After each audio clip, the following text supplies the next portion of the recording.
bata pa, may isang tigring naghahanap ng pagkain sa gubat. Sa kanyang paglilibot, nagtulog siya sa napakailalim na hukay. Paulit-ulit na sinubukan ng tigre ang makaaway. Subalit siya ay nagtulog. Sumigaw siya ng sumigaw upang humingi ng tulong. Subalit walang nakarinig sa kanya. Kinabukasan, nagmuling sumigaw ang tigre upang humingi ng tulong. Hanggang mataos. Gutom na gutom at apunga-puna ang tigre. Lumupasay na lamang siya sa lupa. Naisip niyang ito na ang kanyang kamatayan. Walang ano-ano ay nakarinig siya ng mga yabag. Nabuhayan siya ng loob at agad tumayo. Tulong! Tulong! Tulong! Isang tigre! Pakiusap, tulungan mo akong makalabas dito. Kung tutulungan mo ako, hindi kita malilimutan habang buhay. Naawang lalaki sa tigre subalit naisip niyang baka kainin siya nito. Gusto sana kitang tulungan. Subalit, nangangamba ako sa mga aking mangyari sa akin. Patawad. Sandali! Huwag mong isipin yan. Huwag ka mag-alala. Hindi kita sasaktan. Nagmamakaawa ako. Tulungan mo ako. Kapag ako ay nakalabas dito, tatanawin kong malaking utang na loob sa iyo. Nilalabis na nakakaawa ang tinig ng tigre, kaya bumalik ang lalaki upang tulungan ito.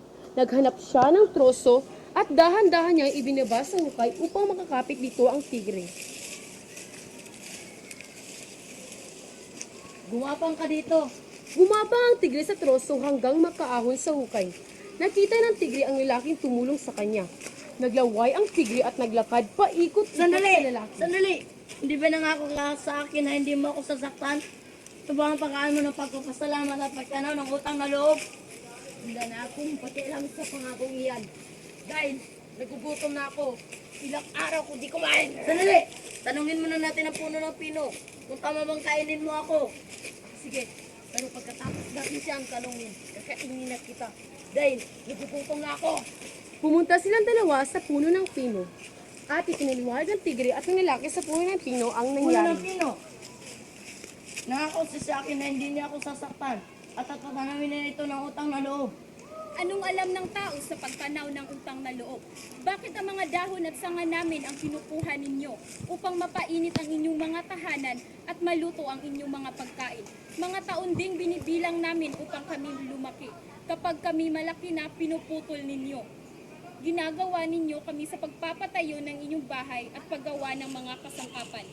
At isa pa, tao rin ang humukay ng butas na yan. Pakiusap, tigre, pawiin mo ang iyong gutom. Oh, anong masasabi mo doon? Sa mga sandaling iyon, dumaan ang isang baka. Sandali! Tanungin muna natin ang baka para sa kanyang hatol. Sumang-ayon ng tigre at ikiniliwanag nila sa baka ang nangyari. Hiniling ng dalawa ang opinyon ng baka. Baka, sabi sa akin na hindi niya ako sasaktan at tatanawin niya ito ng utang na loob. Sa ganang akin, walang duda kung ano ang dapat gawin. Dapat mo siyang kainin. Tignan mo, simula na kami ay nagsisilang, naglilingkod na kami sa mga tao. Kami mga baka na bubuhat na mabigat nila ang dalain.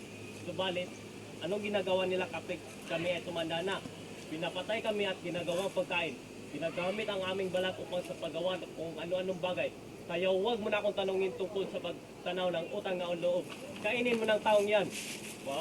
Tingnan mo, lahat sila ay sumang-ayon sa akin. Kaya, umanda ka na. Ito na ang kamatayan mo. Sandali. Ano na naman? Alam ng lalaki na ito na ang kanyang katapusan nang biglang dumating ang lumuluksong-luksong koneho.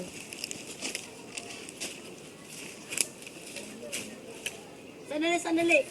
Tanungin mo na natin ang puno ng ang kuneho. Baka sa kanyang hatol. Hindi maulo. Alam ng lalaki na ito na ang kanyang katapusan nang biglang dumating ang lumuluksong-luksong koneho. Sandali, tigre, sandali. Oh, ano na naman? Pakiusap, bigyan mo pa ako ng huling pagkataon. Tanungin muna natin ang kuneho baka sa kanyang hatol. Kung tama bang kainin mo ako? Walang kwenta. Alam mo na ang sasabihin niya. Pariya lang ng punong pino at baka.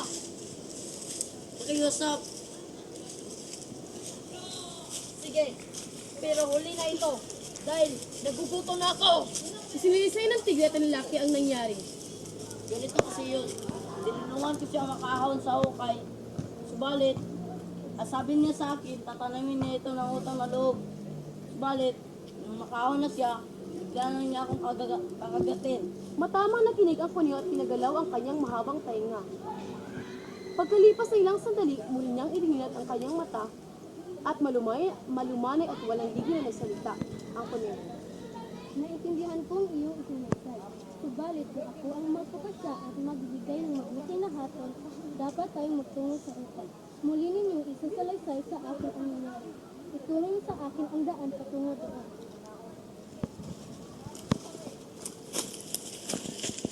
Lumayan agad ang tigre nang hindi nag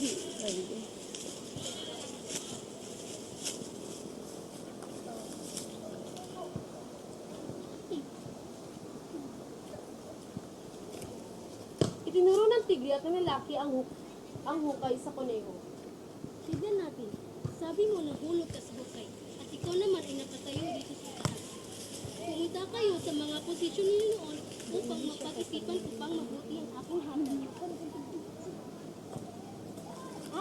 Ganito ang kalagayan noon.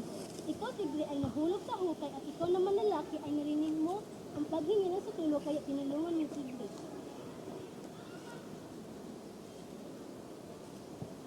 Ngayon, maaari na ako magbigay ng aking hatol.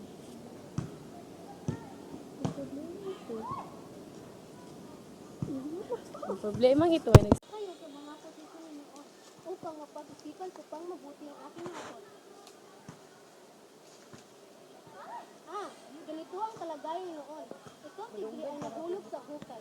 At ikaw naman lalaki ay narinig mo ang paghingi ng sutulo kaya tinulungan ng tigre. Ngayon, maaari na ako magbigay ng aking hatol. Ang problemang ito ay nagsimula ng tulungan ng tao tigre ang makalabas sa hukay.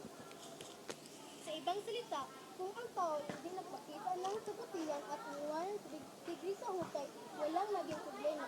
Kaya naisip ko na magpatuloy ang tao sa